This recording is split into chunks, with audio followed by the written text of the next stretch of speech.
Peace world, welcome everybody to the Mind of the Meanie, your weekly peek into the world, according to former WWE superstar, ECW original, and co-star of the London Film Critics' Best Picture winner, The Wrestler, the Blue Meanie. We'll cover wrestling, music, movies, sports, and lots of useless knowledge, all contained in the Mind of the Meanie. I'm your tour guide, Adam Barnard, and we are calling in an audible this week, folks.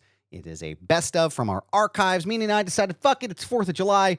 We want to spend some time with friends and family and enjoy ourselves and enjoy the summer. So we said, well, let's just call in an audible, and we're going to go all the way back in our time machine. We're going to go back to the year of our Lord Jesus Christ, 2023, episode 171 that originally aired on July 3rd, 2023. It's Saturday nights on Prism in South Philly, and it's like a secret handshake, folks, when you find things from Philadelphia or the greater Philadelphia area that are back in the day that do not exist anymore, like Prism. It was one of the original pay channels that you had to get. It was a subscription channel. It was like Showtime or HBO now, but it was exclusive to the Philadelphia area. And boy, we fucking loved it, man. There was so much good shit on Prism all the time. So much good shit in the Philadelphia region. Lots of good memories from my grandparents' house on 17th Avenue in Delaware County, which is close enough to Philadelphia to be considered in the greater Philadelphia region. So we also get to talk about ECW's run on TNN. We talk about Will Ferrell. We talk about Darren Drozdov, and we have a great Ask Meanie segment at the end of the show.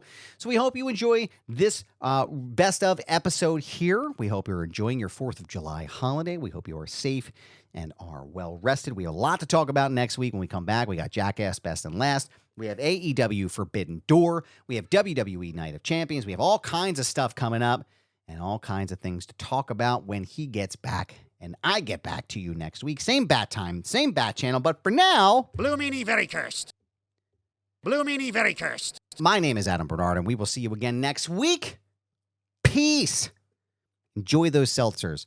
Enjoy those baby roots. And happy 4th of July.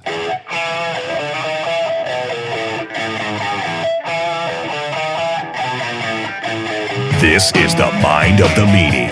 Here are your hosts, the Blue Meanie and Adam Barnard. Peace world, and welcome everybody to the Mind of the Meanie, your weekly peek into the world, according to former WWE superstar and ECW original, the Blue Meanie. We cover wrestling, music, movies, sports, and lots of useless knowledge, all contained in the Mind of the Meanie. I'm your tour guide, Adam Barnard, and he is the Blue Meanie. Meanie, what's on your mind? The Human Torch was denied a bank loan. The arsonist has oddly shaped feet. Anchorman will never be old. That's what we used to do before we had memes, man. We would stand around in a circle and just quote Anchorman to each other in the olden times. Yeah, dude, I went and saw Anchorman in the theater, and then I was in California somewhere, and I was going to get a haircut, and person is cutting my hair, and then I hear like a conversation over at the next station. And then the lady goes, we went and saw that movie Anchorman, and it was no good. My son doesn't like it, and he's 7, so whatever he says he doesn't, I usually just go, take his word for it. I'm like, I almost got up out of my chair and mid haircut and just walked out. I was like, really? You took a 7-year-old to see Anchorman? That too. Besides that, I didn't even put that in there, because I'm kidding. I'm watching stuff I shouldn't be watching. Midnight on Prism in South Philly. Oh, yo, dude. Yep. Cinderella comes on at What was that other show? What was the other one? Emmanuel in Space? That was one of them, wasn't it? There's Emmanuel and Lady Chatterley. That's right. Which one of the Lady Chatterleys had Batman. What's his name? The original Batman. Adam West? Adam West. I almost said Burt Ward. TV's Adam Wee. You'd think Burt Ward was Robin. Yep. Yeah. But they were horrible. But I mean, you're a kid. You're like, you're just sitting at the TV like, here we go. Everybody's asleep. I'm going to watch the shit I shouldn't be watching. That's some classic, South Philly fucking Delco shit right there. I can smell my grandmother's basement thinking about this right now. sitting way too close to the TV because you couldn't turn the volume up, you know? They didn't have wireless headphones then. There was nothing. You had to turn that shit all the way down because you didn't want to get caught. And I swear to God, you were right fucking there on that screen, man. They had my grandparents had the typical like South Philly Delco setup where they had the big fucking wooden TV that was from the 60s. And that was broken. So they put another one on top of it instead of moving it. Oh, yeah. Yeah. So I have a full stereo cabinet that I had to put an end table on and put a TV on.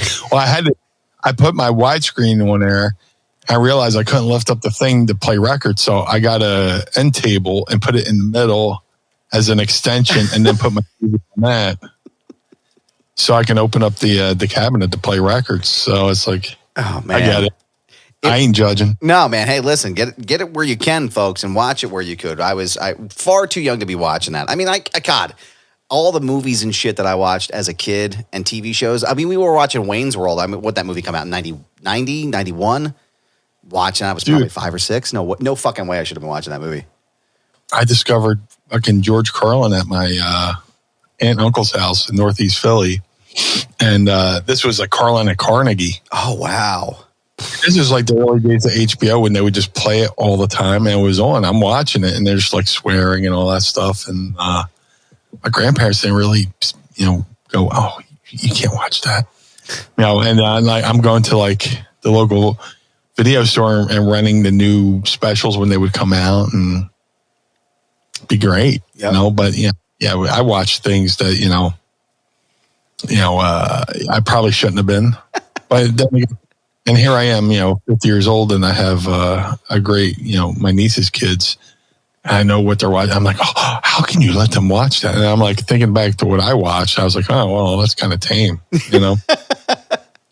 I was sitting here thinking about, oh God, what was it? It was Wayne's World, and it was something else we used to watch when we were kids, and there's just no reason to. But like now that I have kids, and like my parents, or my mom would let us listen to Howard Stern.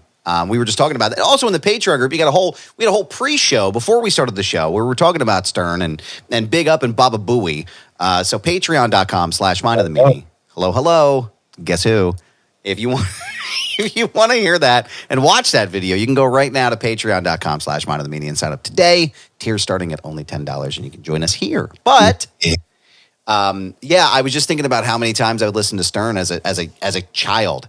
And I think back to like my oldest is 10 now. And I'm like, I was younger than him listening to Stern for the first time. And I'm like, there's no fucking way I would and I'm not a prude or anything, but it's just like, I don't know. He's a kid. Like, I don't want him listening to that just yet. Carlin we'll start introducing pretty soon, because he's becoming a man now. So I'm sure he can learn the 7 dirty words, but we're getting there. We're getting close to that, I think. So. Oh, Carlin was the king, man. The fucking king, man. But yeah, Anchorman will never going to not be funny. Oh no, I pretend that Anchorman 2 doesn't exist. Yep. So it's like no, it doesn't. It's good in its own little world, which is why I'm glad that I know there was talk about them doing Step Brothers 2, which I was like, I don't need to see another Step Brothers. Like this movie is so good on its own. I don't need anything to sully the good name of this movie. So Anchorman came out, and then there was maybe a Blockbuster exclusive where they made another movie out of all the extra footage because they shot so much footage. Yeah. They made it was called Wake Up Ron Burgundy or something like that.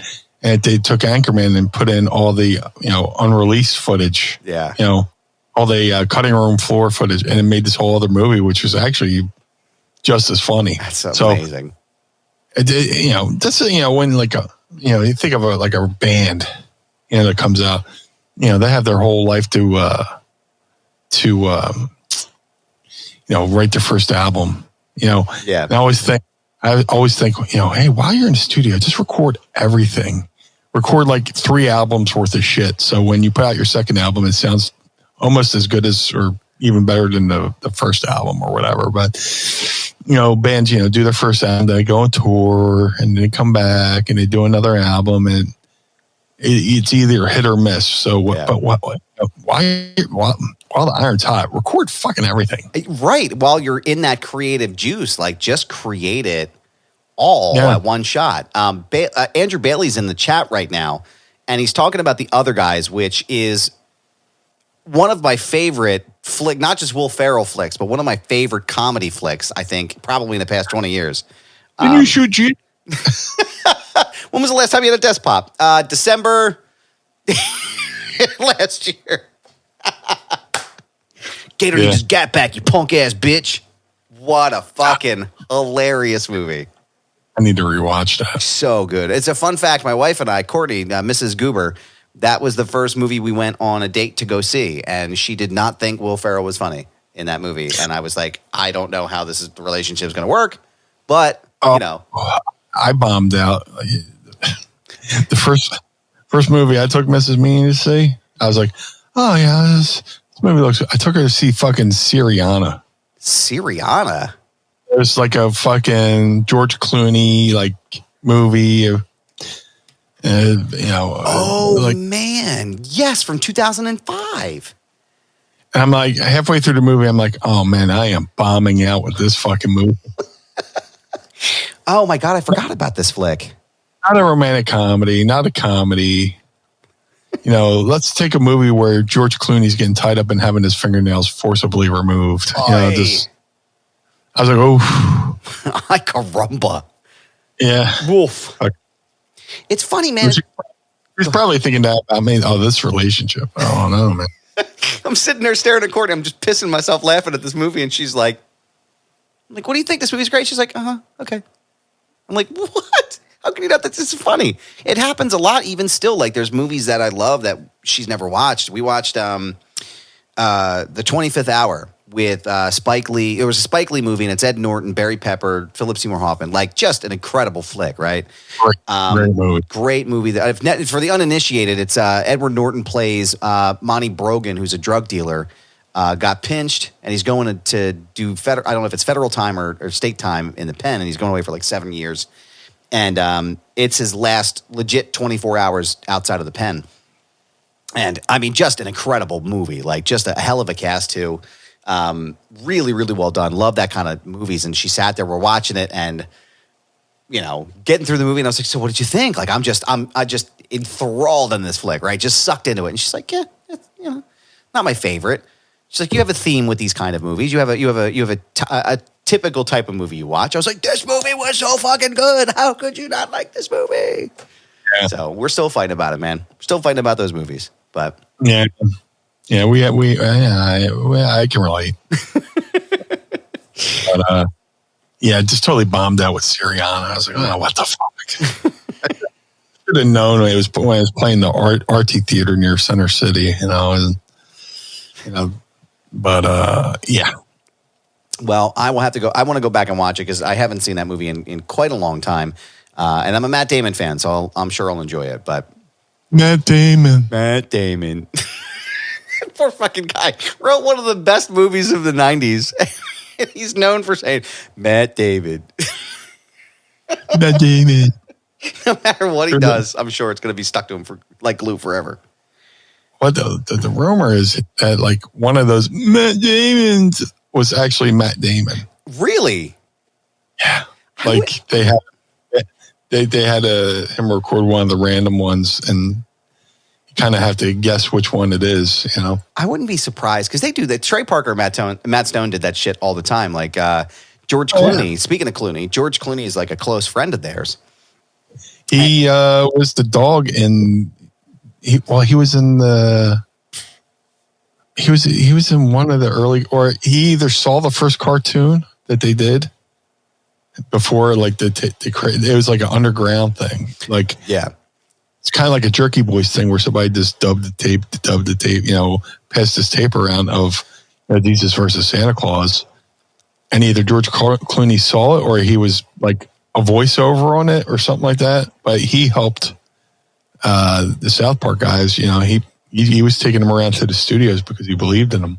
He did the dog. He did Sparky the dog. I think it was in the first season. And I remember reading about it and being like, wow. And they gave him the graphic and it's like George Clooney plays the dog. And their whole thing was like, you have these celebrities on getting these big spots on these shows. And he's like, they're like, what's funnier for us than having like an A-lister, like a real deal A-lister playing a dog, like a voice. Seinfeld, apparently, the rumor and innuendo is that Seinfeld wanted to do a spot on the show. And they were like, all right, well, we'll have you on the Thanksgiving show, but you're going to voice a turkey, like turkey number 3.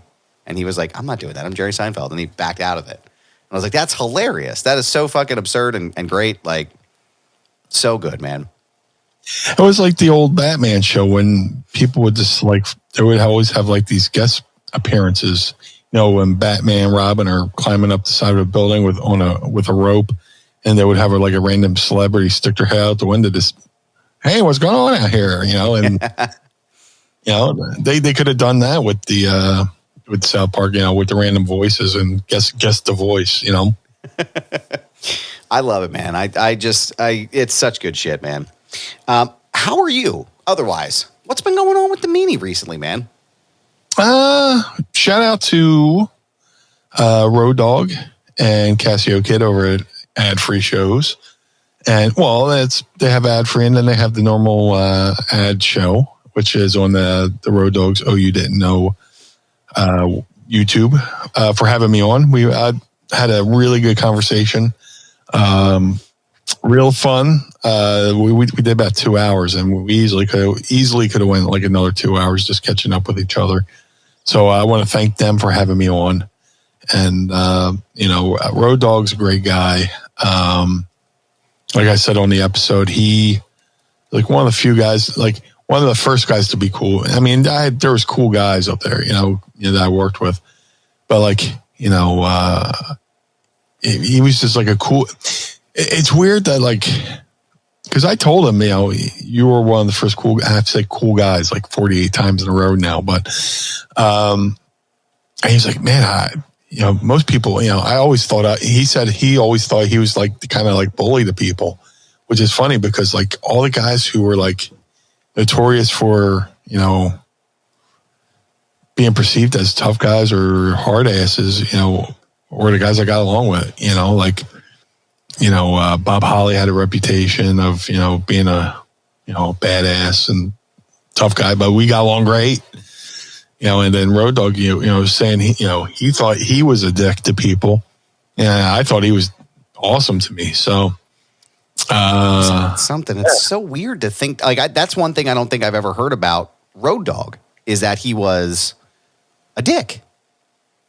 Yeah. He's, cause, and I joked about this with Road Dog. I was like, you're having your My Name is Earl phase where you have to go back and apologize. You're going back to make amends with people. And he said, I sat down with Edge and Christian. I apologized to them for everything I did to them. They're like, no, you were fine. X-Pac was the jerk, Which to me, I always got along with X-Pac. Yeah. X-Pac was always like all the people who had problem with other people. Those people were always cool to me, them. But it was a great conversation. I talk with Casio Kid almost daily, and I hadn't talked to. I see Road Dog at conventions, and we get along great and have our pleasantries. But to actually just sit down and it's kind of like cool just catching up with each other and just getting to talk in a non-show atmosphere. Mm-hmm. When you're at a convention, you're real busy and hectic, and you don't want to ignore, the people who are bringing you into the show. And, when you're at a show, you're busy with your match and stuff, and you got time for, small talk here and there. But to have like a real cool, in-depth conversation with a dog, and we had a lot of laughs on the show. So if you get a chance, go over to the You Didn't Know YouTube page and check it out. About 2 hours long, 208 with ads. And I was just told, as we're recording this on Friday night, June 30th, 2023 at 8:48 p.m., I was just given a hint that they're going to be doing like the solo clips to put up on the YouTube too. So a lot of good talk and a lot of good conversation, which, we have here each and every week on Mind of the Meanie. Of course. With our pod squad, and we got the chat going on here and stuff like that. So go to patreon.com/Mind of the Meanie and join the club, join the gang, and have some conversation. But yeah, just very grateful to be on with the Ad-Free family and the Pod Squad. I mean the Podfather Network. So. And we don't, listen, we don't get any kickbacks or anything from ad-free shows for plugging them. But like, if you're a wrestling fan and you enjoy what we do and listening to wrestling related shows, you should definitely check out ad-free shows. They have incredible tiers to get in. And it's the best money you can spend outside of joining us on Patreon. And they're just incredible. Lots of great stuff. I'll link the episode here in the show notes. So if you're listening to this, you'll be able to click on it on the YouTube and pull it right up. So also want to give myself a shout out to Jeff at the High Spot Podcast for having me on this week. We did an Instagram live video talking about my viral thread about Jey Uso and the Bloodline. So go ahead and check that out. His podcast, let me just pull it up real fast because I want to make sure I'm giving the right analysis here. That podcast on Instagram is called, their handle is High Spot Podcast. So go and check them out there. The video is pinned to the top of the page. So thank you, Jeff, and this team over there. Looking forward to having them on the show again. But yeah, always a good time, man. I'm very excited to hear you guys, a couple of Attitude Era guys, chop it up about anything. It's always, that stuff is always interesting to me. Well, in the Attitude Era, everything's just moving fast. And like, it's moving fast and you didn't really get a chance to just like take a breath, very intense times, so to speak. And, there's a lot of things that happen. Talk to people. There's a lot of things I don't remember, and I was there, and same with ECW. Just be a part of ECW during the hottest era, and then going to WWE during their hottest era in the history of wrestling for both companies. It's just it's amazing what you think you remember, and then you go back and watch something. You're like, holy shit, I did that. Yeah,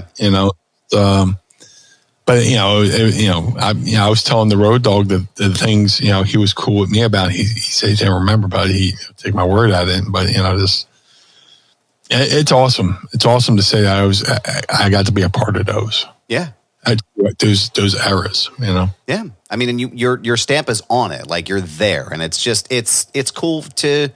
It's something that no matter what you do, you're always going to be a part of, and people are always going to remember that really amazing time. And it's just cool, man. Again, like I tell you all the time, every time I'm out wearing the BWO shirt, or every time I talk about the podcast, and I stop a stranger in the store and I'm like, are you a wrestling fan? And they're like, get away from me. And I'm like, wait, no. Stop talking to me. No, I'm just kidding. But like, I tell people like, oh, the Blue Meanie from ECW. Oh, the Blue Meanie, that's fucking awesome, man. Like, you are a renowned, and loved individual in the history of the sport. So it's just cool to see you getting to talk about that stuff. It's just, it's a lot of fun. So I appreciate that. Of course. I guess the one of the few things that's like a kind of a bummer is just like, I always heard veterans would talk about, yeah, man, once you leave WWE, go on indies and make a killing. And, I got released from WWE, and, I went back to ECW for a little bit. ECW closed. And then, I go out to do the indies. I'm thinking, all right, here comes the tidal wave of indie dates.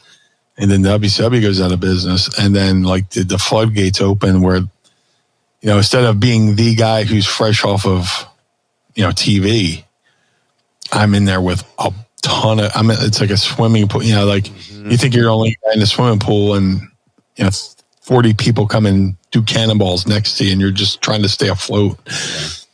So, like, I wish I could have experienced that part of going out and doing every indie and stuff like that, But, I have I say regret, but it wasn't a regret, But just something I wish I could have done, Yeah. I don't have regrets because, do I wish I went to WCW? Yeah, I had a chance. But I was like, hey, I'll go back to ECW. Thinking, you're trying to, it's like playing the fucking stock market. Yeah. You're like, oh, okay, you're looking at, WCW, you're like, okay, they're kind of coming off the 83 weeks high, the NWO high. They're kind of like on the back foot. ECW, they just got a video game. Right. They just got national TV. If I could get back in there and get on that next wave of whatever ECW is about to do, but then you learn how much damage that Nashville network, the Nashville network, it was the Nashville network. Yeah, before they went to the national network, you realize how much damage that show actually did for the company as far as just draining them financially.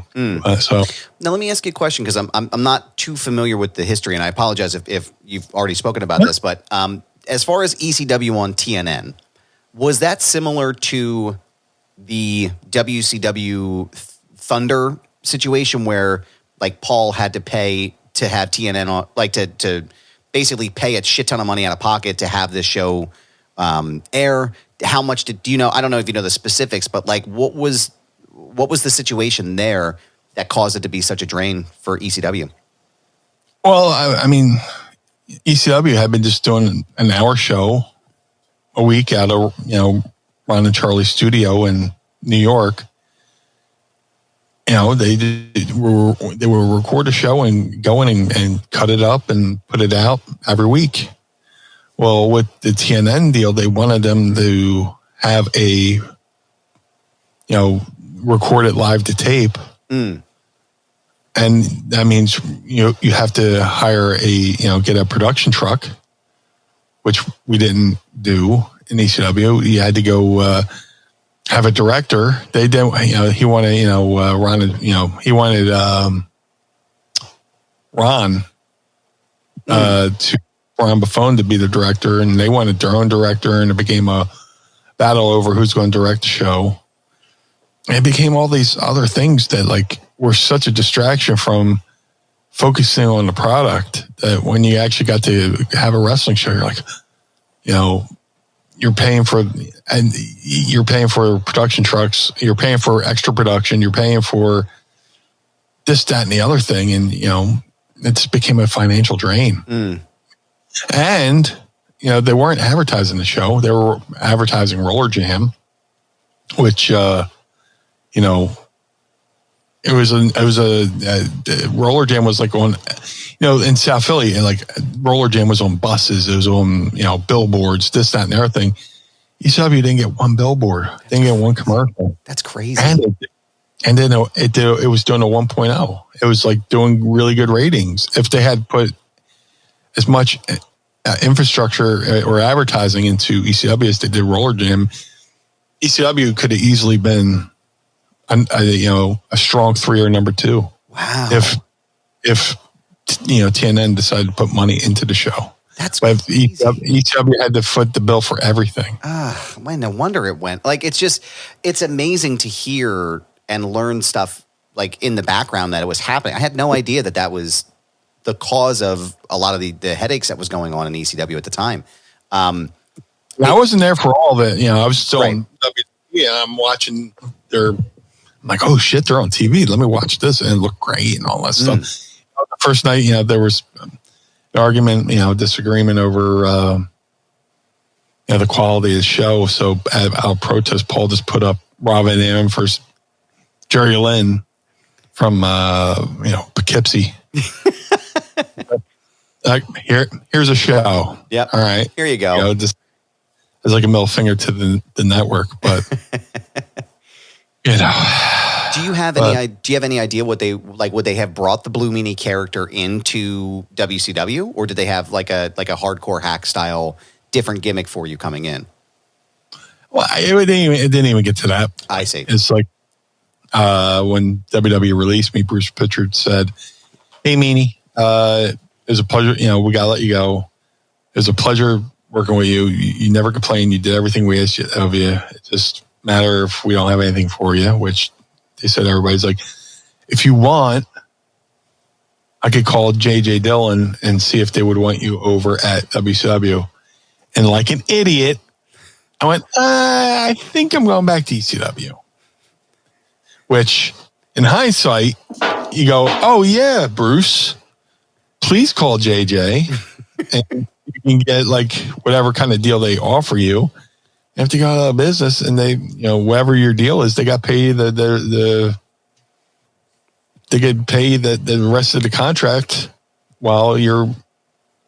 If WWE doesn't pick up the contract, they pay you the rest of the deal, right? And then on the download, just do some indies and double dip. For sure, you get that Turner money coming in for sure, man. Yeah. When Sandman left WCW and went back to ECW, WCW forgot to stop paying him. Really? And he was going to check from Paul and WCW simultaneously. Lucky bastard. Yeah, I don't know when they eventually caught on, or when they, were like, oh shit, let's stop that. Right. But they forgot to stop paying him. He's like, yeah, I was just double dipping. Hey, look, I'm not going to say anything. No harm, no foul, as far as I'm concerned. No, that's an unfortunate turn of events for them. I wonder how different things could have been. Doing $1 million without any real publicity that's quite a feat. Just on word of mouth alone. That's a pretty incredible accomplishment. On reputation and just, WWE they start realizing ECW start realizing they were the science experiment, right, to see how wrestling would do in their network. And then they went and gave a shit ton of money to WWE to bring their product over from USA Network. Yeah. Which I think was really that was kind of if I feel like, and again, I could be just, pontificating, but I feel like if the lack of advertising and the money that Paul was spending on the TNN show and not getting any ROI on that, if that wasn't going to kill the promotion, losing that TV deal definitely exacerbated it and put it into full throttle. And that's a really shitty thing. Really, like, hindsight, like, business wise, it's like, well, okay, maybe, but like, you have hundreds of people out of work now. You know what I mean? It's just fucked. So think about all the technology that there is today with like YouTube and Fight TV, or crowdfunding and stuff like that, or going viral. You know, yeah. You see, I've been like this viral TV show and making millions of dollars. If Logan Paul can make $1 million just doing whatever he does, yeah, and that's not. I legit don't know what he does, but no fucking idea, not a clue. No, he makes a lot of money on YouTube. I mean, ECW, that product, and towards the end, ECW was kind of going away from the blood and guts stuff and going. I think ECW would have been Ring of Honor before Ring of Honor. It's more strong style, faster pace act. Well, I mean, they already had the fast pace action, but less, furniture. Right. What I think too, like, I think about the moment where Bam Bam and Taz went through the ring. It was part of that open for the iconic open of ECW. That very easily could have been one of the very first viral wrestling moments. And I hear a lot of times people talk about whether or not these promotions could exist now, 20 some odd years later. Of course they could. WCW, like imagine the NWO happening in 2022, 2023. Of course it could. ECW, there's a huge market for people for that type of wrestling, that avenue. Of course it could. It's a matter of how you would utilize the technology. And knowing Paul, not knowing him personally, but like understanding a little bit of what he did, like he could have easily worked that. Here's something I'm putting on YouTube. Like he could have fucking killed it. Yeah. So. No, ECW, when you think about like all these alternative things like the X Games and the Warped Tour, ECW could have been to wrestling what the Warped Tour was to music and the X Games were to, skateboarding and all that. Yeah. Yeah. Yeah. Well, the X Games are almost like as big as the Olympics or even better, just. The Warped Tour, you go to see a lot of upcoming bands with a lot of legends and stuff like that. That could have been like an ECW. Yeah. And they had that technology back then, Yeah. It's unbelievable to think about. I think it would have been amazing. And I think I still think there would have been room for an AEW, like another promotion. Because again, like the more wrestling companies, the better, because that means lots of people are working and there's lots of opportunity, right? So I think that it definitely could have done something. I'm sure it would have been great. I mean, I'm a lifelong WWE fan, but man, you put on fucking ECW at whatever time we could put it on down in Delco there at my grandmother's house. You better believe my fat ass was sitting there watching that shit, man. I did not miss an episode if I had anything to do, but yeah. I mean, think of all the memories people still talk about. Yeah. You think of everything that came after ECW, and I can't think of like one storyline worth going, oh, remember when this, that, and the other thing, Mm-hmm. I guess maybe like the most, the one thing that kind of caught, made, traction was, the aces and eights, that was a pretty good angle. That was a hot angle. Yeah. It was almost like a mainstream thing where like, when you got the casual fans, that's when you know something. The hardcores, the diehards will always be there. Yeah. The wrestlers, the wrestling fans still watch everything, even if they say they hate it. They watch it just to hate it. Yep. There's an entire Twitter sphere, a network of people that make money off of doing things like that. So, and I just saw a really good video of MJF where he said, the Twitterverse or the social, that's 7% of the wrestling fan base. It's pretty small.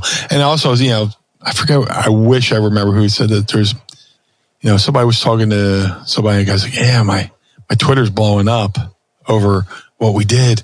And he went to look at the guy's thing, and he might have had like 8 likes. Or, there's like a couple mentions. Is that blowing up? Yeah. Are you more worried about the 7 people on social media or the 20,000 that are sitting out there in the arena? Well, it's funny you mention that because it's like I think about you brought up TNA too with aces and eights, and I think about how much people shit on TNA. Like Conrad talks about it all the time, the LOL TNA phenomenon.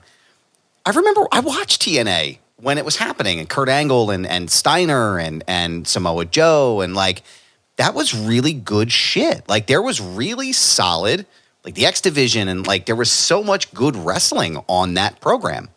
And when I think back about how like this negative stereotype people have about it, I'm like, yo, go back and watch some of that shit. Like it was really like I'm a Samoa Joe fan. I love everything the guy does, but like if they would have given them if people would have given them an opportunity instead of being like, oh, whatever, like I really think they could have done something. I don't know. I just it feels like unnecessarily nasty to look back on that and shit on everything. Obviously, not every company's going to have something great all the time, but like, goddamn, like a huge majority of Sting's career after WCW was there. So like, how can you hate on it? But yeah, it was a great place. Gave a lot of people some places to work. It's just like the management end of it just kept dropping the ball. Yeah, it seemed like they were doing their talent a disservice. These guys are killing each other, and whatever. I wasn't there, so I can't really say. But when you're Dixie Carter's doing talent meetings and put them on TV as like their angles, and dressing the talent down and showing the talent just sitting there like eating it. It's just like, yeah, that's horrible for morale. Yeah. Yes, I can't imagine being somebody in the locker room just trying to get on TV to wrestle and live my dream, and I got to deal with this fucking shit, So, yeah. Again, not every company is perfect, and lots of people made mistakes. Some unfortunately made more than others, but it's like I said, it would have been interesting to see if ECW had survived all the way through to right now to where they would have been. And it's exciting to think about. I don't like the fantasy book too much, but it's exciting to think about. I'm not a big fantasy booker, but what if Tony Khan grew up to buy the company he loved? Yeah. Maybe he would go and buy ECW, instead of starting AEW. Mm-hmm. Maybe all that talent that he gathered to start AEW would have already been in ECW, Right. There's a lot of talent that was almost going to be in ECW if had it survived. Like Trent Acid and guys showing up to potentially be the next stars. Yeah. And it's a shame. Joey Mercury, Christian York, those guys were going to be the next fresh faces of ECW, Mm-hmm. and there would have been an influx of talent. Those guys would eventually become the leaders and the veterans. Right. And if the Young Bucks come along, and they would join ECW and become the next wave of talent. Yeah. There's so much that could have been done, and then Tony goes on and he could have been the next guy to either invest in ECW or buy it. Right. So there's so many. What could have happened had the TNN deal not not the Nashville network deal fucking had not killed ECW. Yeah. Meanie. Yes, sir. Baseball is back, and I know everyone wants to hit a home run, but you can't do that when your untrimmed bush is starting to look like Wrigley Field. Get your game on point with Manscaped, and you can start scoring on and off the field with their top-notch grooming products trusted by 8 million men worldwide. Grab some Cracker Jacks, a hot dog, and a lawnmower 4.0, and let's play ball. Don't forget to use the promo code MindMeanie for 20% off plus free shipping at manscaped.com. And Meanie, I want to ask you, since we love baseball here at the program and we also love our sponsors, Manscaped, how have they helped you keep your baseballs clean? Hey, I just turned 50. This is my 50th summer around the sun, and I'm all about the Weed Whacker 2.0. Let me tell you, man. I'm getting a little bit older there, so the nose hairs and the ear hairs are becoming a little bit more prominent. I need to trim those bad boys, because when I sneeze, those nose hairs sound like the crack of a bat off of Shore Bomb. So the Weed Whacker 2.0 has been keeping me looking good on the mound. I love that analogy there, sir. Manscaped has the full package for your package this season. The Performance Package 4.0 checks off every box and is the 5-star tool that you've been searching for your balls club. To start it off, the Manscaped Lawnmower 4.0 trimmer is getting hyped as the Bryce Harper of trimmers, and after using it, my confidence level is sky high. In and out quickly to get the job done in just a few minutes, Meanie, something that Rob Manfred can't say about anything. Also included is the Weed Whacker. The nose and ear hair trimmer provides proprietary skin-safe technology, which helps prevent nicks, snags, and tugs in all of those delicate holes. Going up to the plate against Zach Wheeler is tough enough. De-hair your nostrils this season with the Weed Whacker 2.0 so you can take your best shot at it. Rumor and innuendo, Meanie, I don't know if you heard this, but one of the league's biggest issues during the lockout was legalizing the use of ball deodorant and ball toner for players. Did you hear that? In the offseason, it was a hot stove topic. I've heard that, but luckily you don't have to worry about getting kicked out of the league for having clean and good-smelling balls with Manscaped. The Crop Preserver is an anti-chafing ball deodorant and moisturizer, which we both know when we're sitting up there in the stands at Citizens Bank eating our hot dogs and our Federal donuts, that chafing is real life, sir. And the Crop Reviver spray-on toner for your balls, because you never know when you're going to need a little pep in your step to be at the top of your game. Clean up the weight below the waist this year in 2023 with the best lineup from Manscaped. Trim your bat and balls and get into the MVP discussion this season. Most valuable player, of course, with the promo code MindMeanie for 20% off plus free shipping at manscaped.com. That's 20% off plus free shipping with the promo code MindMeanie at manscaped.com. And we want to thank, as always, Manscaped for sponsoring the program. Thank you. I would have loved to have seen MJF in ECW. And I know we've kind of touched on that before in some of our Ask Meanies, which again, you can go find all of this, the good shit that Meanie and I do together here every Monday in your ears, all right? In your ears and in your minds. You can find that at mindofthemeanie.com. But I feel like MJF would have been just fucking unbelievable. Like, imagine, like, no restrictions. You know what I mean? Like, just go out and do whatever you want to do kind of thing. Nothing. Yeah. And I mean, he could have been, fuck, that would have been amazing. So I guess we have a question here from one of the Pod Squad members. I know we talked about this a little bit today and wanted to bring it up earlier, but we got into some, lighter topics. But we lost Darren Drozdov today. and he passed away today. He was 54 years old. Loved watching him wrestle. Loved, I loved the Prince Albert storyline. Like, I don't know, there was something like rock and roll about that whole thing that I gravitated to, and I was like, man, this guy's great, And tragic incident that happened in the ring with D'Lo Brown, and he lost the ability to walk, and he just took it in stride and did a lot of wonderful things afterwards. I just wanted to give you the opportunity to share any stories or any thoughts about Droz and give you the floor. Yeah, man. I got the news today. I started hearing murmurs that Droz had passed, and it's like, well, who's saying this? Let's figure this out. And then it started picking up steam, and apparently, I guess as of this recording, they were doing SmackDown overseas. And since they had done like a little tribute thing for Droz at the beginning of SmackDown, like 6 hours before it aired here. So I started picking up steam and people started posting, and I was like, oh man, that sucks. He lives like 45 minutes from here. Oh, wow. He's Mays Landing, New Jersey, which is 45 minutes to, depending on, that's besides the point. He was local. South Jersey kid, which is kind of a thing we bonded over. I first met Droz in ECW, and I was just talking to Road Dogg about this too, like kind of like when we knew WWE was kind of, we were under the WWE umbrella with ECW is when, they would send talent from WWE down to work in ECW, get an experience. And Droz was such a cool dude, man. Such a good guy. Darren, I never called him Darren. I always call him Droz. But, you get to work, I got to work him, ECW, then went to WWE and we worked there together in WWE.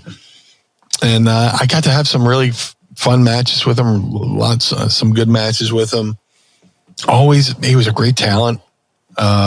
He came from the world of football. Mm-hmm.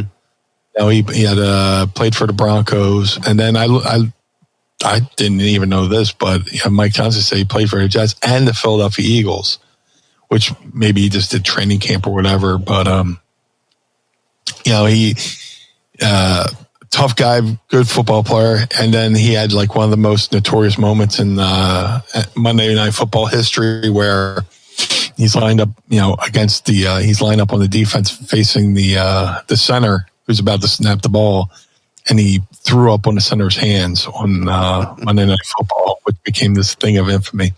He pulled a McNabb before McNabb pulled a McNabb. Pretty much, which kind of led to his war, and when he came to WWE, and Vince does the famous thing and Beyond the Mat where it's like, here's the trash can. He's gonna puke. He's gonna puke. And of course he got a camera shy, whatever. But Droz, amazing guy, amazing talent. And we were, I got to know him not only from just ECW, not just from WWE, and we did a couple matches on Indies as well. But him being local, we would be on the same flights, and we just sit there and just talk and shoot the shit. Most recently I got to see Droz again. He did the Icons convention here in Philadelphia. And he was there, and great spirit, man, smiling, laughing, telling jokes. And it's such a shame. Unfortunately I was there the night of his accident, and this was a couple months after the Owen accident, and then the Droz incident happens, and it was devastating to see, and to see him get stretchered and then taken to the hospital, and then as I'm driving home. That was on Nassau Coliseum in Long Island. As I'm driving home, I'm on the Jersey Turnpike, and I got, I'm picking up Philly radio. I got KYW on, which is just a local news station, and they had picked up on it like the same night. Wow.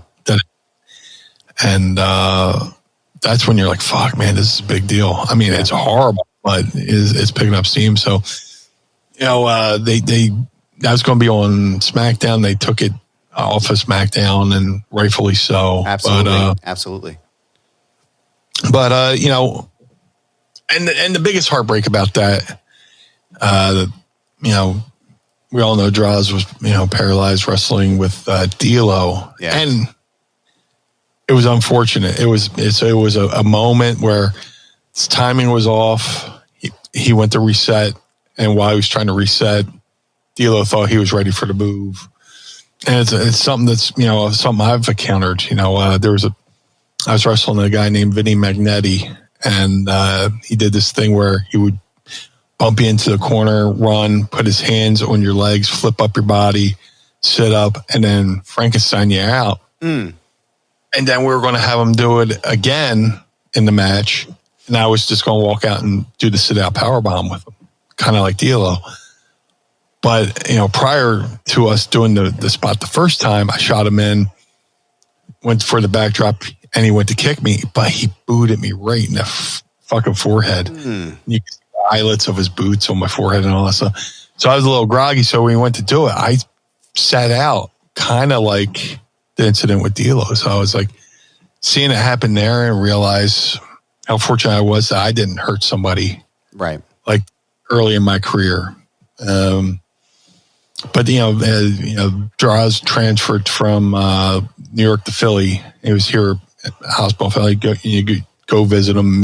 I would visit him. The Headbangers would visit him.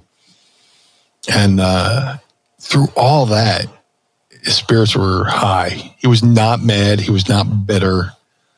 He was like, "Hey, man, it was an accident."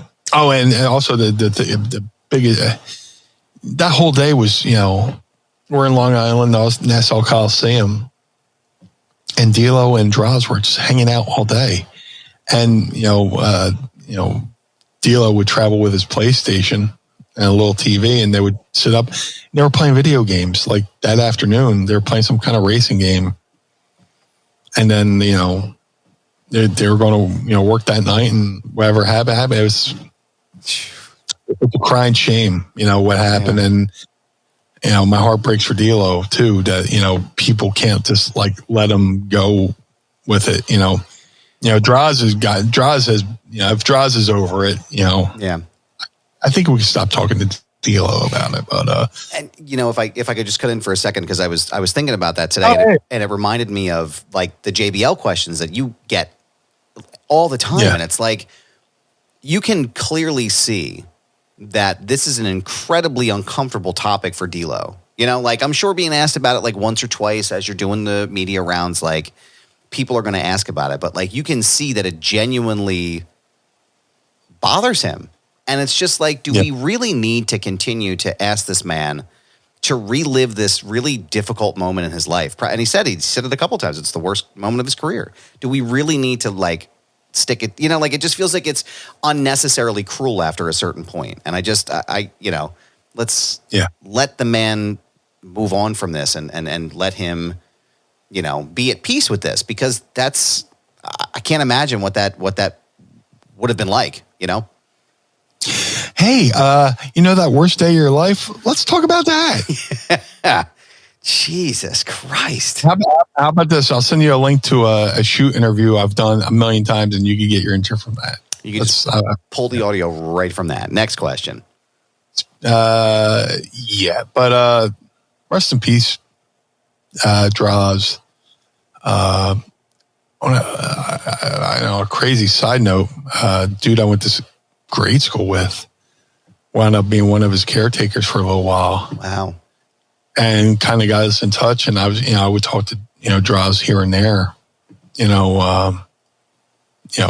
through text. Like, I would send a text, and his caretaker would read the text, read it to him, and he would reply and text it back to me. But, guy lived his life, as if he wasn't, confined to, mentally, as if he wasn't confined to that chair. He was still doing everything, Yeah. And, that's a good example to live by. You can either live your life, adjust to your new life, where you can sit back and wonder what you could have been doing had this thing not happened. You know, that could go for anything in life. You know, just when you think you have it bad, realize that, you know, Droz, the prime of his life, you know, this is like 24 years ago. You know, he's still a young dude and newly married and all this stuff. And, you know, having a dream job with WWE. Yeah. And then this happens, and you wouldn't have known had you had one conversation with him. So rest in peace, Droz. Thank you for your time. Thanks for being a friend, and I love you, man. I miss him. I don't know how to sort of transition into the next thing, but I want to do something lighthearted, and I want to do something fun. So I if I may, real fast. Yeah, of course. A question for you, sir. Yes, sir. Are you ready to ask Meanie? I would love to. It's time to ask me anything. Ask me something. Don't forget, tweet us your questions using the hashtag AskMeanie, and you may hear us ask them on the show. Meanie, what you got there in your hand, sir? I've been rocking the Polar a lot. So I got the Polar Orange Vanilla Seltzer, which I'll Sandman in 3, 2, 1. Boy. I had my seltzer, my sparkling ice that I was going to save, but I was thirsty, so I apologize. No cheap shit down the hallway these days, friends. Yes, sir. So don't forget to, like I said, tweet us your questions, and you may hear them on the show. I'm going to jump into the Pot Squad's questions here. First, Andrew Bailey wants to know, Meanie, yeah, do you think Bully Ray could potentially have a future with AEW or maybe Ring of Honor, now under Tony Khan? Of course. Of course. It's a matter of, do people want his brutal honesty, you know? I did one show for Ring of Honor right before the shutdown. They brought me as a surprise in one of their version of the Royal Rumble. And, just talking to, Bully, he had no problem just being honest. And it's a matter of, can certain talents accept honesty or brutal honesty and look in the mirror and go, yeah, you're right, I should probably work on that. Or, apparently he told me, I did my entrance and Gangrel did his entrance, and there's some people who remarked, man, why they're getting loud reactions. And Bully Ray was like, yeah, because they're superstars. And he had no problem fucking going, yeah, because they're fucking superstars. Right. They carry themselves like stars. They present themselves as stars. You could do whatever you want in the ring, but how you present yourself in front of the camera and out in public, or shit, I'm going to be at, Little Inside Baseball, I'll be at Icons tomorrow. You got to carry yourself a certain way, And some people are more happy being a great wrestler than a great worker. You'll make some money wrestling, hold on. Attaboy. Listen to that one. Fucking demon. Sound like a fucking dog. Sound like a dog choking on a bone under the table. Jesus Christ. He'll be fine. Just let him clear it. He'll be all right. Yeah, Christmas vacation. Maybe don't feed him off the table. Yeah. But yeah, just Al Snow had a great line. He's like, wrestlers will make some money, but they'll only make some money. Workers will always know how to make money. And, it's 2023 and I'm doing some cool stuff. Yeah. Between some things I can't talk about yet and some things I've been promoting.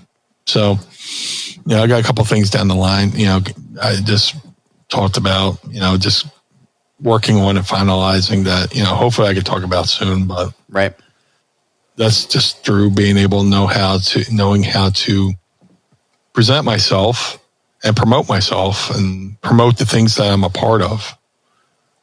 So yeah, I became Bully Ray. I know this thing became about me, but hey, Bully Ray's the same way. He knows how to promote himself. He knows how to present himself as a star.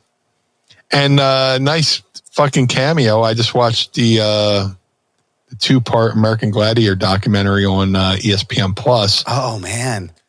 And he's like in the ending, like him and one of the creators of American Gladiators, Apache Dan, were good friends, and his daughter does stuff with Bully Ray's 3D Academy in Florida. Wow.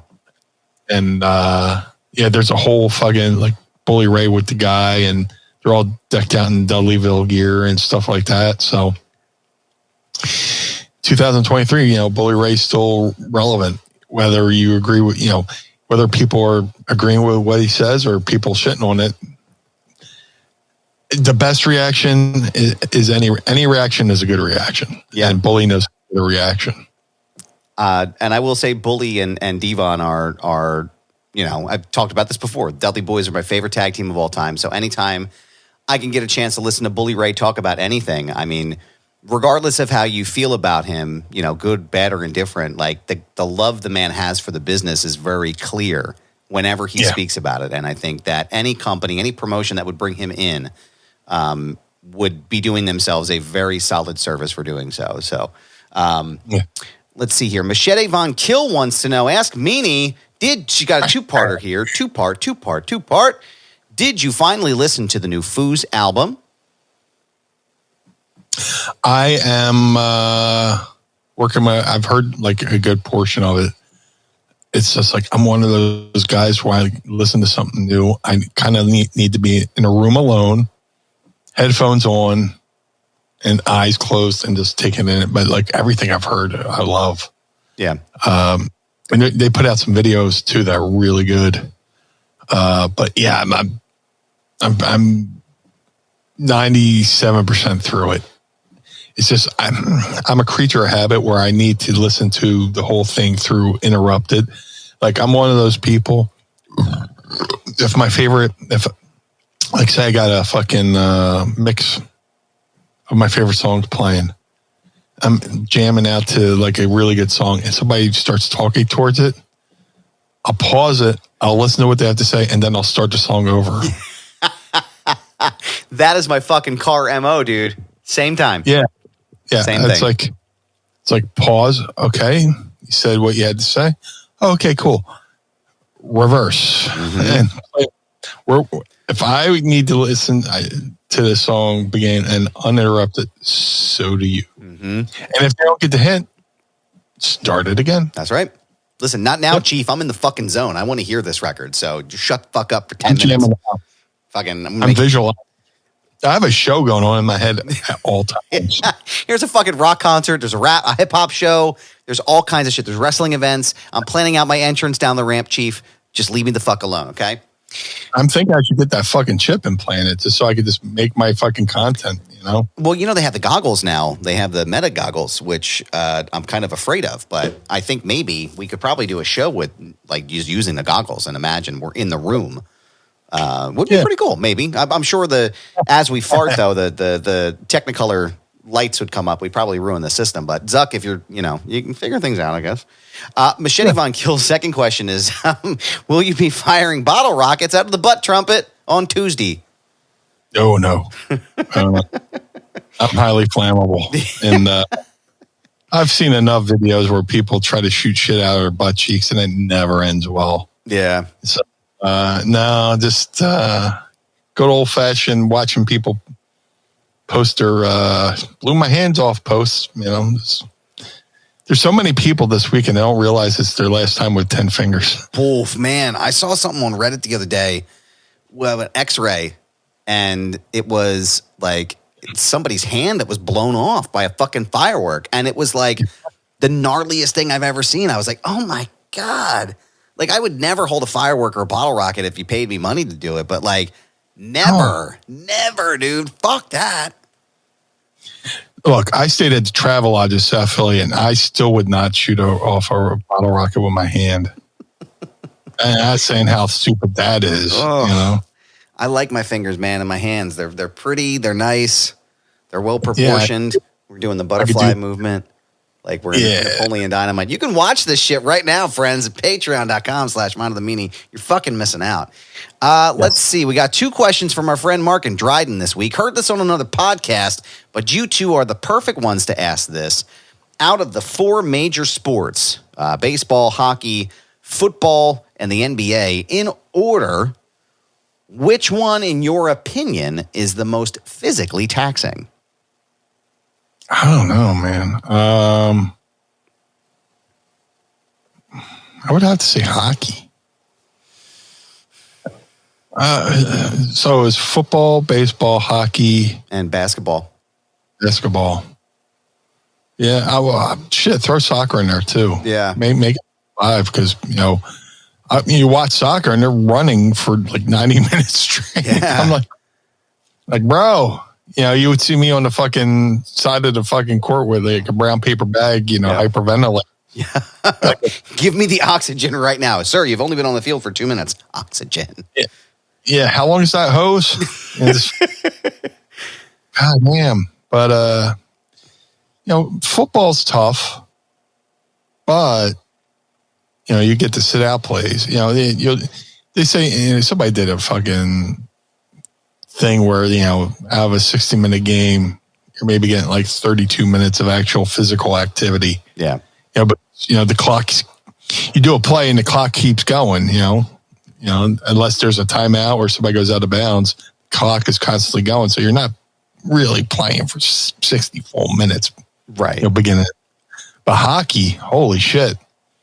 Yeah, of course, you take, there's different lines and stuff like that, but still, to run, skate that fast while focusing on keeping a stick, walking around the defense, shooting. To me, hockey's like super, super, super fucking tough. That doesn't get as much as attention as like football. But it's fucking, and it's been hard to watch hockey lately because the Flyers fucking suck. But I would say hockey's pretty tough. Yeah, I'm sitting here thinking about it. I'm just like picturing all 4 of the sports. Like baseball is definitely like, I feel like the least taxing on your body, but plus you get to fucking fight and punch people in the face, dude. Fucking throw them gloves down and start shooting off live rounds. Are you kidding? That sounds amazing. The Kelsey brothers were trying to.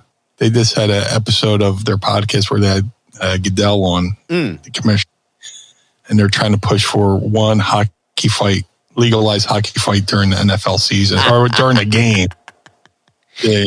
I love it. Live, just take off the fucking helmet and fucking go to town. That would be fucking incredible, man. That would be amazing. Oh, yeah. No, you know what? I think you're right. I think maybe number 2 would probably be basketball.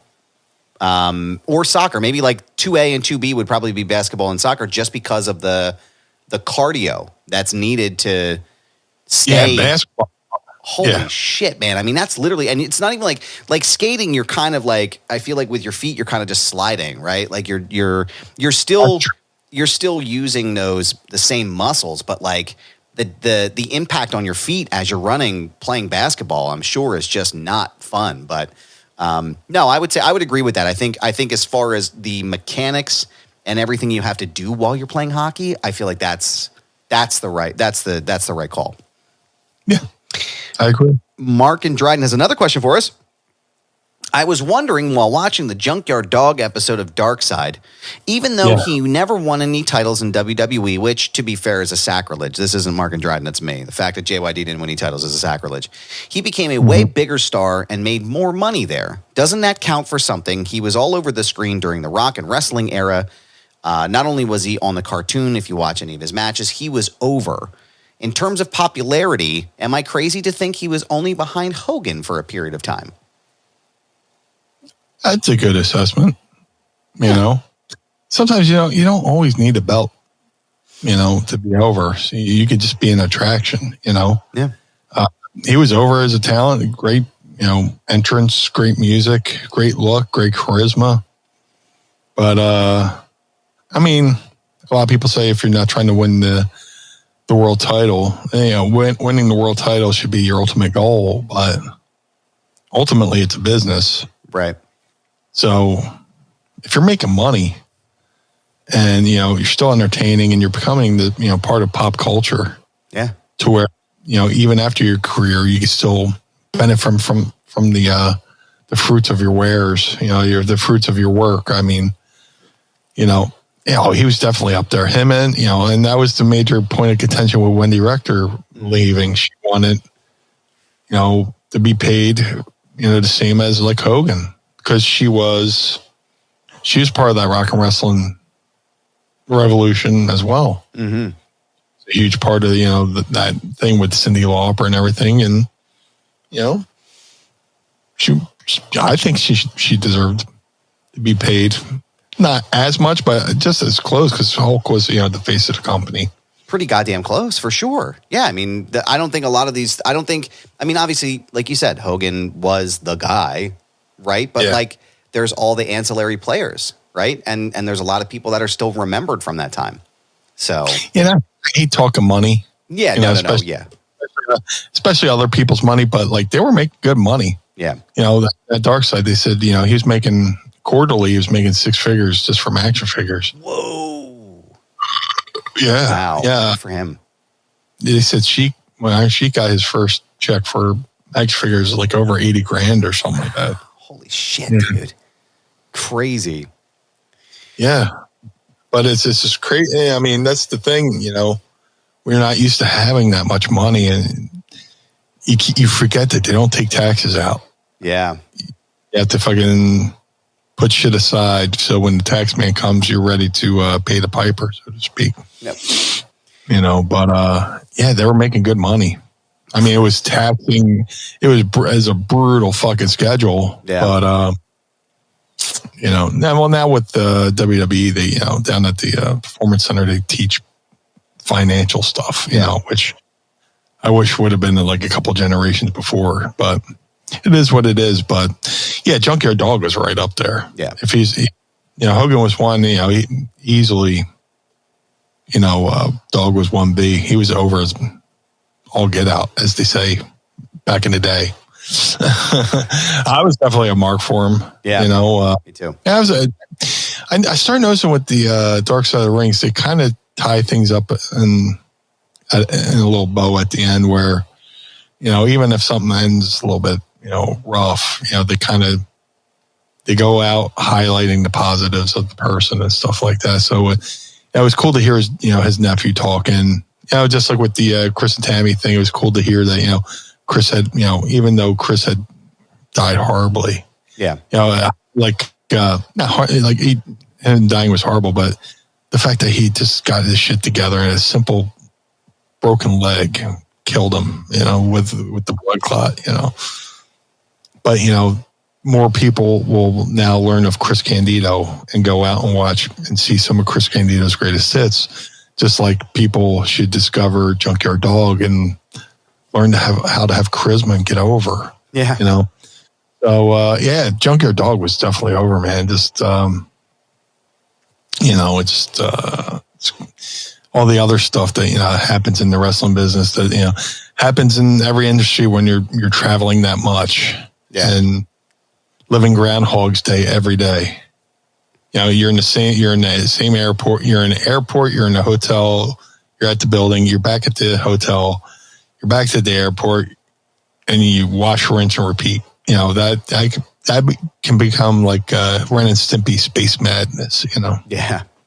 Yeah, I can imagine it's difficult. It's just it's a really hard life, and it's not for everybody. But Junkyard Dog was one of my favorites as a kid. As I'm discovering wrestling, that was the stuff that was on the tapes, and the old WrestleMania matches and the superstars and everything else, and JYD was always consistently one of my favorites. So I always enjoyed getting to watch him wrestle. But another thing I enjoy getting to do each and every week, Blue Meanie, is this show and this program with you. And I want to thank everyone who's listening, who sends in their questions to us every week so we can ask them and entertain you and provide enlightenment. So, and thank you to our pod squad with the chat. We have a full house tonight. yeah, dude, it's great stuff, man. I love when the pod squad joins us, and I love when I can talk properly as well. But another question for you, sir. Where can everybody keep up with Blue outside of the show and on social media?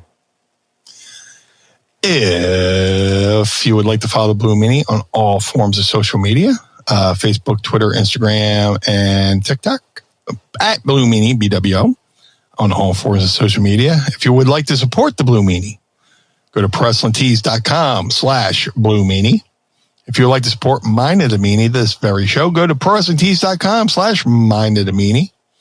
Colin Elbow, the wrestling brand, go to ColinElbowBrand.com. Use coupon code Meanie or use coupon code MIND and save 10% on your total order over at ColinElbowBrand.com. Shout out to Rod Hicks, doing great work over there. Now, shout out to Bruce. First day with the new mouth. It's rubbing off. Shout out. I went to read Blue Spruce and I went Bruce Thornton, which is Josh Thornton's name. Josh Thornton. Shout out to Josh Thornton over at madcatbeardcare.com with the Blue Spruce beard oil and balm. Josh is doing amazing work over there. If you're a cat lover like myself, he rounds up the feral cats, takes them to the vet, gets them fixed up, gets them feeling better, back to health. Every dollar you spend at madcatbeardcare.com goes to helping taking care of the cats. So go help the kitties. Figure Collections Bone Crushing Wrestling Series Variants 1 of the Blue Meanie are available now. Get yourself an old school Blue Meanie white shirt or a classic BWO shirt. All Series 1s can be ordered right now at shop.figurecollections.com. Get yourself a Blue Meanie action figure at shop.figurecollections.com. Order today. To have the Blue Meanie on your podcast, go to podstars.net, register on the site, and select from myself and many great guests over there at podstars.net. That is PODSTARZ.net. So go book the Meanie today. Shout out to Jim Nelson over at glaciersofice.com. Jim made a 3 of 3 only handmade custom BWO Air Jordan 1 sneaker for Stevie, Nova, and myself. Each pair takes Jim about 50 hours per pair. So if you want to see him make these awesome sneakers, as we say in South Philly, and everybody said we call Jimmy Snuka in South Philly. If you want to see all his awesome sneakers on social media, follow him on all forms of social media at GOI Kicks. That's all forms of social media. I'm not going through it again. Cameo.com/BWO for birthdays, holidays, and well wishes. I do a couple a week, and there's so much fun to do. It's good to try to do an uplifting message, so to speak, and make somebody's day better. So to go to cameo.com/Blue Meanie, BWO today, and let's do a video. But most importantly, Mr. Barnard, where can we find you, sir? Me? Well, thank you, sir. I appreciate that. You can go and find me on all forms of social media, Instagram, Twitter. You can find me on TikTok still, which I'm going to start using hopefully pretty soon. I'm going to figure it out for the kids, of course, because I only have it because I want my kids to think I'm cool. And Mastodon at This Is Goober. Yes, it's my handle. No, I'm not changing it. It's a brand, pal. You can find me there. You can also listen to my other show, Foundation Radio, which is great because you can find both programs together now that we are a part of the Premier Podcast Network. So you can go right onto your machine there, wherever you listen to your podcast, and find us both there. You can listen to foundationradio.net. Lots of great episodes coming down the pipeline. Linking back up with my co-hosts, Greg Mead, Jeff Quinn, and Dr. Ruth Almy. We go deep dive into why 1989 is back in 2023. Check it out right now. Brothers Gatter, the very first official licensed Adam Barnard Wrestle Buddy, is only available and in very, very limited quantities at brothersgatter.com. So go pick it up today and also get yourself a Blue Meanie Wrestle Buddy. But even better than just the individual, you can get us together. Get yourself a Mind of the Meanie 2-pack right now.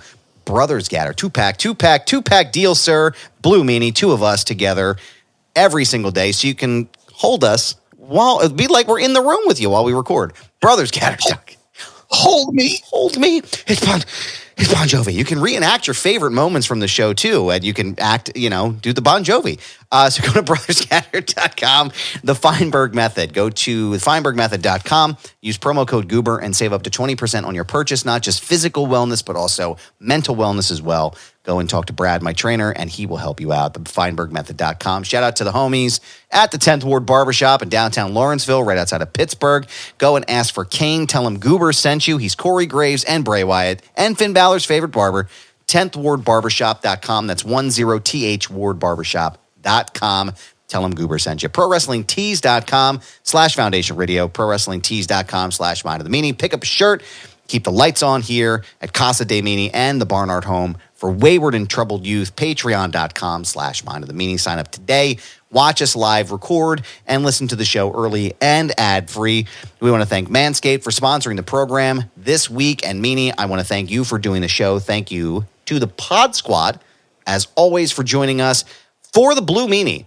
I am Adam Barnard. Join us again each and every week as we take a trip through the mind Blue world order. of the Meanie. Peace. Blue world order. This episode of Mind of the Meanie is hosted and executively produced by the Blue Meanie and Adam Barnard. It was mixed and engineered by Carl Pinnell. Additional narration is provided by the executive voice, Sam Krebs. Our intro music was performed by the Swamp Candles. Our outro music was performed by Chikara. Additional musical accompaniment is produced by Enrichment. Follow us on Instagram and Twitter at Mind of the Meanie and become our patron on Patreon by going to patreon.com/Mind of the Meanie. Find our entire show archive at mindofthemeanie.com. This has been a Butts Carlton media production. Butts Carlton, proprietor. Blue world order. Dad, why is Blue Meanie's brain out?